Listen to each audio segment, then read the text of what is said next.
Kabantay ba mo mga kamisteri, nganong perting daghan naglinog nga nagakitabo sa atong kalibutan karon?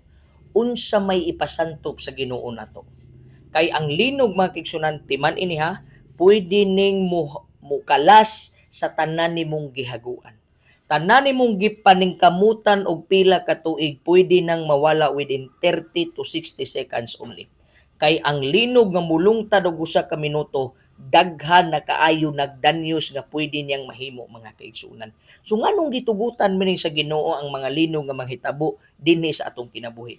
Kay gusto niyang ipasantop sipyat ang imong priorities in life.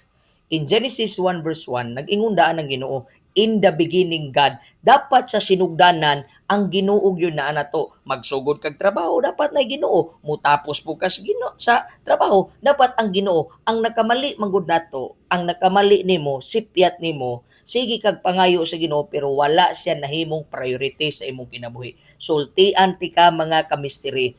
Besan pagpila ka katuig nang ginabuhi na ning kalibutan na, nagamping ka sa imong mga propiedad, imong gipangtaguan, sultian ti ka, bag-o rata naka-experience og linog, walay kapuslanan ang tanan nimong gipanghaguan. Basta dili gani beginning ang Dios atong kinabuhi, muhilak gyud ka nga magbahay ka sa tanan nimong mga hago. Pilia ang Dios aron di ka maghilak nga walay kapuslanan. Maayong hapon sa tanan.